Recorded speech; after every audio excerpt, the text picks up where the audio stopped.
दोस्तों आज हम बात करते हैं ऐसे फंगिसाइड की जो हमारे आसपास हमेशा रहती है और हम जान नहीं पाते। हमारे ये पौधे हैं, इन पौधों में हम क्या ऐसा डालें कि हमारे पौधे बिल्कुल ख़राब ना हों और कीड़े न लगें इसमें।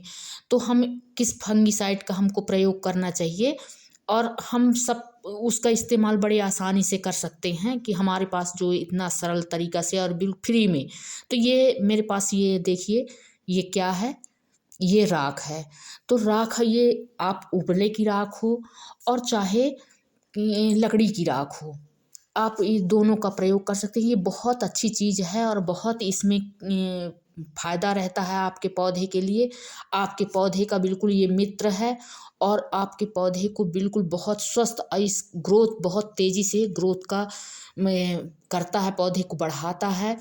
तो दोस्तों हम इसमें क्या रहता है, राख में क्या पाया जाता है, यह इसमें कार्बन, ये कार्बन यौगिक है। इसमें पौधे में बहुत फ़ायदा करता है हमारे पौधे को ग्रोथ के लिए और हमारे पौधे को बचाने के लिए। कोई भी कीट यदि लगता है तो उसके लिए भी हमारा पौधा में इस राख को डाल के हम अपने पौधे को बचा सकते हैं। तो दोस्तों राख में कैल्शियम की मात्रा ज़्यादा होती है।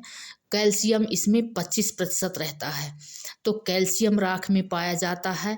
अब बात हम करें कि कौन सी राख डालें और कौन सी राख न डालें।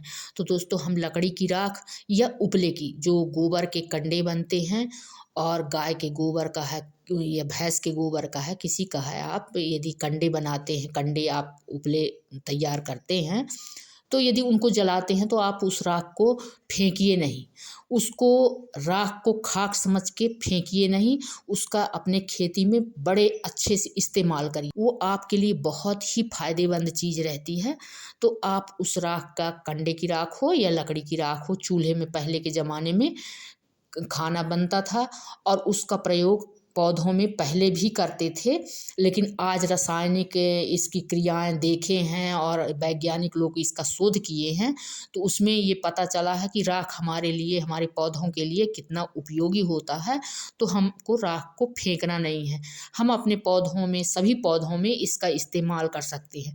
तो राख में 25% तो कैल्शियम राख में पाया ही जाता है। अब हम बात करते हैं कि कौन सी राख है। तो ये राख तो मैं बता दी हूँ कि आप उपले की राख और कंडे की राख इस्तेमाल कर कंडे की और लकड़ी की, दोनों की राख आप इस्तेमाल कर सकते हैं। लेकिन जो कोयला रहता है, वो कोयला खदान से जो निकलता है और उसको जलाते हैं, उसकी राख निकलती है, उसको नहीं डालना है क्योंकि वो जहरीली रहती है। तो आप अपने पौधे में उसका बिल्कुल बिल्कुल इस्तेमाल नहीं करिए, क्योंकि आप यदि उसका इस्तेमाल करेंगे तो आपके पौधे को ख़राब कर देगा और आपकी मिट्टी को भी वह ख़राब कर देगा। तो आप उसका, जो कोयला खदान से आता है और जलाते हैं, उसको इस्तेमाल नहीं करना है। हमें उपले का और लकड़ी की राख जो निकलती है उसका इस्तेमाल करना है। तो दोस्तों यदि आप नए हैं तो वीडियो को बिल्कुल अंत तक देखिए और वीडियो को सब्सक्राइब करिए, लाइक करिए और शेयर भी करिए। तो मैं ये आपको आज बता रही हूँ कि ये राख हमें कितना, हमारे गार्डन के लिए, हम यदि गमले में भी लगाएं, बगिया लगाएं, ज़मीन में लगाएं, खेती करते हैं, तो हमारे लिए हर इंसान प्रेमी होता है खेती का। चाहे कुछ भी लगाए, एक पौधा भी लगाए वो अपने गमले में, लेकिन वो अपने गमले में लगाते हैं। लेकिन हमें देखना पड़ता है हम किसके भरोसे रहते हैं कि हम खरीद के बाज़ार की फंगिसाइड, कोई कीटनाशक दवाई ले आएँ और डाल दें, तो वो हमारे लिए भी नुकसानदायक रहता है। और पौधे तो थोड़ी दिन के लिए अच्छे हो जाते हैं, लेकिन ये राख जो है हमारे लिए बहुत बहुत ही उपयोगी है। तो यह राख हमारे गार्डन के लिए बहुत फ़ायदेमंद है। और दोस्तों इसमें मिट्टी की जो रख रखाव है, ये मिट्टी का रख रखाव भी करती है। इसमें कैल्शियम होता है, फास्फोरस इसमें 2% पाया जाता है, पोटेशियम इसमें 4% होता है, मैग्नीशियम होता है, सल्फर होता है। यह सेकेंडरी न्यूट्रिशन है जो आप भी जानते हैं कि हमारे लिए भी न्यूट्रिशन की ज़रूरत होती है। हम खाना भोजन करने के बाद फल का सोचते हैं कि फल खा लें, जैसे ऊपरी न्यूट्रिशन हमको ज़रूरी है, ऐसे पौधों के लिए भी ज़रूरी रहता है। ये अब मैं बताती हूँ कि माइक्रो न्यूट्रिशन, इसमें आयरन, तांबा रहता है इसमें। और दोस्तों जिंक, सेलेनियम, ऐसी चीज़ें इसमें थोड़ी थोड़ी मात्रा में सब पाई जाती हैं जो हमारे पौधों के लिए बहुत ज़रूरी होती हैं। ये देखिए, ये टमाटर है, आप टमाटर में भी आप डाल सकते हैं, इसका इस्तेमाल कर सकते हैं, क्योंकि टमाटर में ये देखिए, यदि रोग लगता है, एक उम, पत्ते को मड़ोरिया रोग भी बोलते हैं, तो आप यदि आपके पौधे में लग रहा है तो आप इसका इस्तेमाल करिए, आपका पौधा बिल्कुल स्वस्थ रहेगा, आप इसको यदि इस्तेमाल करते हैं तो। तो आप यदि कोई कीड़ा लगता है, मड़ोरिया रोग लगता है आपके पौधे को, यदि कोई भी रोग लग रहा है, तो उसको डालेंगे आप तो उसमें भी फ़ायदा करेगा और आपके जो पौधे का है पोषण भरपूर मात्रा में देगा। तो आप इसको कैसे डाल सकते हैं, आप यदि थोड़ा-सा लेके इसमें ऐसे ऊपर धूल दें, ऐसे डाल दें, तो भी आपका पौधे के लिए ये कीड़ा आपके पौधे को नुकसान नहीं पहुँचाएगा और आपका पौधा बिल्कुल हरा-भरा और स्वस्थ रहेगा।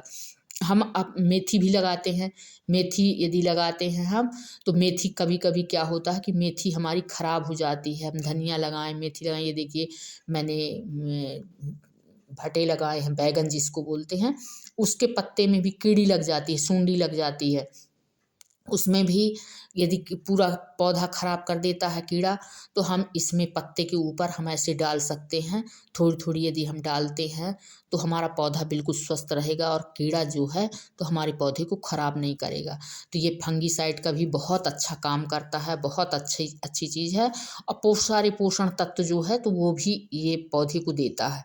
तो हम नीचे भी इसका ज़्यादा मात्रा में नहीं, कम मात्रा में बिल्कुल थोड़ा नीचे करते हैं, ऊपर हम डाल सकते हैं, ऊपर इसको ऐसे छींट सकते हैं, धुल सकते हैं कि जिसमें पौधा, जैसे ये देखिए, मैं कोई भी पौधा हो आप लगाइए और इसको ऐसे छींट दीजिए, तो आपके पौधे को बिल्कुल कीड़ा जो है तो नुकसान नहीं पहुँचाएगा और आपका पौधा बिल्कुल हरा-भरा रहेगा, स्वस्थ रहेगा। हमारे मेथी लगाते हैं, मेथी के पूरे ये पौधे नष्ट हो जाते हैं, देखिए ये बिल्कुल ऐसे गल जाते हैं, जड़ गल जाती है, तो यदि आप लगाते हैं तो जड़ नहीं गलेगी इसमें। हम अनार का पौधा भी लगाते हैं, तो हम अनार में है, नींबू यदि लगाते हैं तो नींबू में ये देखिए, मैं इसमें भी जब बोते समय है, तो बोते समय इसमें आप मिला के डाल दीजिए। तो हम अनार है, नींबू है और कोई भी पौधा, फूल लगाते हैं, गुड़हल लगाते हैं, सेमी लगाएँ, मूली लगाएँ, कोई भी चीज़ लगाएँ, तो हम इसको इस्तेमाल कर सकते हैं। कोई भी पौधा हम लगाते हैं, तो हम इसका छिड़काव करें, लेकिन ज़्यादा मात्रा में नहीं, कम मात्रा में, इतना मतलब कोई किसी पौधे में आप डालते हैं तो थोड़ा करके डालिए, ज़्यादा नहीं, और आपका पौधा बिल्कुल स्वस्थ रहेगा और बढ़िया भरपूर मात्रा में आपको पोषण मिलेगा। पौधे को बढ़िया ज़मीन जो मिट्टी है, मिट्टी भी अच्छी रहेगी। दोस्तों वीडियो अगर अच्छा लगा है तो लाइक करें, सब्सक्राइब करें ज़रूर दोस्तों।